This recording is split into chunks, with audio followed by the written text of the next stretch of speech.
Good morning, everyone. I will be talking about the utility of polymerase chain reaction for virus detection in aqueous humor for recurrent viral keratitis. I have no financial disclosures. So as we know, viral keratitis is a recurrent condition. Viral endotheliitis can be of inflammatory or infective origin. Any surgical intervention in an infected eye can cause inflammation or reactivation of the virus. So the purpose was to use polymerase chain reaction as a preoperative tool for detection of active viral infection in cases of recurrent viral keratitis. It was a retrospective analytical study done from January 2015 to June 2019. 75 cases having history of recurrent viral keratitis, including endothelial keratitis, were included.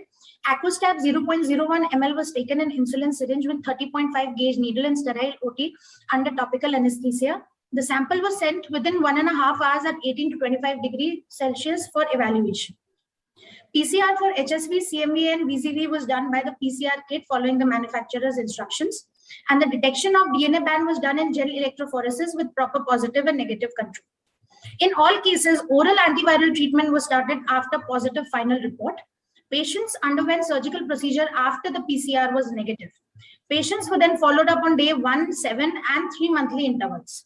Post-keratoplasty evaluation was done for visual acuity and IOP. Graft clarity, anterior segment inflammation were monitored with a high index of suspicion for any recurrence of endotheliitis.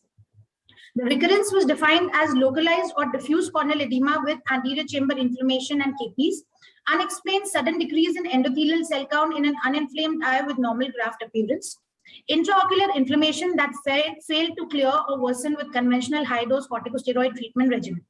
In case of recurrence, a loading dose followed by a long-term maintenance dose or oral antivirals was started. Treatment was considered successful when there was resolution of inflammation. Results: we had 44 cases with viral endotheliitis with or without stromal and epithelium involvement, 19 of phakic, 5 of pseudophakic, and 5 of focal corneal decompensation. 2 cases had recurrence post-endothelial keratoplasty. Out of the total 75 cases, 51% were PCR positive and 49% negative.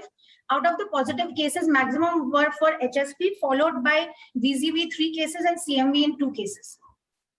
The patients then underwent surgical intervention, 28 of them, out of which maximum were endothelial keratoplasty.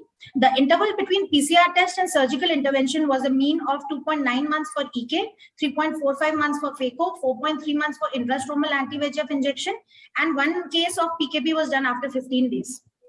Recurrence occurred in 10 cases, 7 were PCR positive and 3 were PCR negative, and the difference was non-significant, and 4 patients had recurrence after the surgery.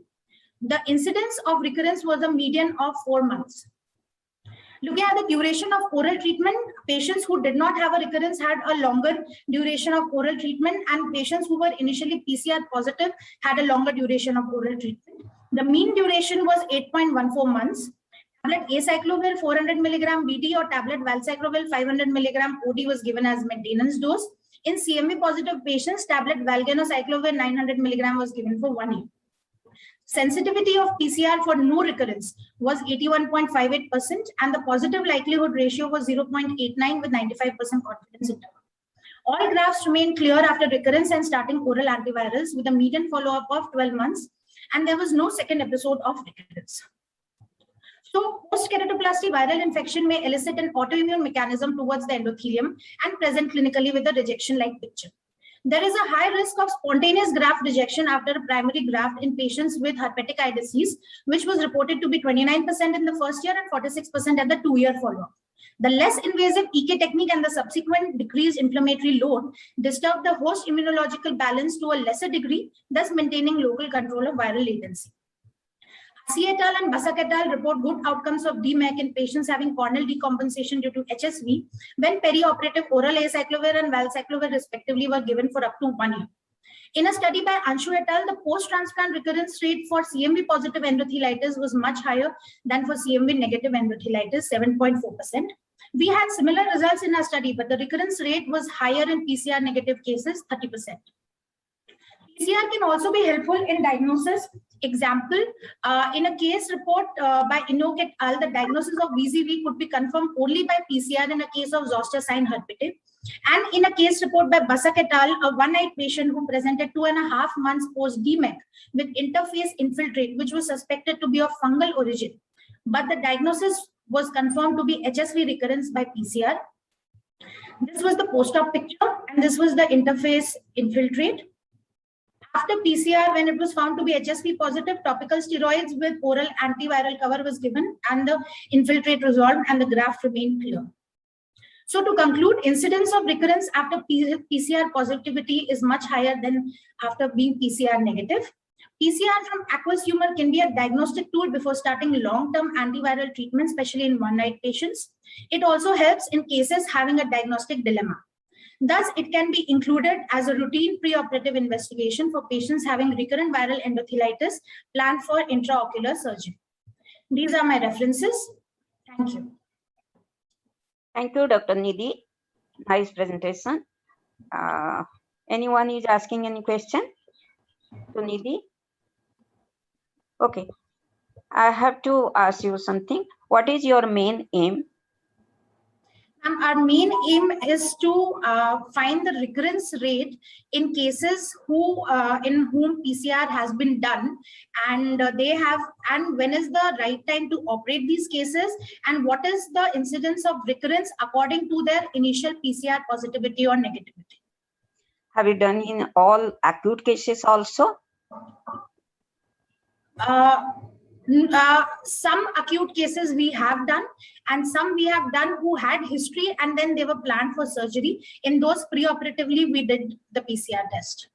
Dr. Nidhi, in science, some word is not accepted. So you should have mentioned about that. So what is the carry home message? The carry home message is for patients who had history of recurrent viral keratitis in any surgical intervention, especially endothelial keratoplasty or full thickness, a PCR has to be done to be very sure that there is no active latent infection which can be activated by the surgical process. And once that is negative, it is comparatively safer to go ahead with the surgical surgery. You have carried out only DMEK, no? No, we have carried out full thickness keratoplasty, phacoemulsification, and intrastromal anti-VEGF injections for vascularization. Again, there is no comparison, no mention about the number of the eyes, and it is not in the aim also, because you are saying we have done the penetrating keratoplasty, plus you have done also, in other group, you have done the DMEK also. So I think you should have group. Okay, ma'am. How yes, you have collected the sample? Ma'am, in the sterile OT with the insulin syringe, we have taken 0.01 ml of the sample, and that was sent at 18 to 25 degrees, the room temperature, within 1.5 hours to the lab. Okay, thank you.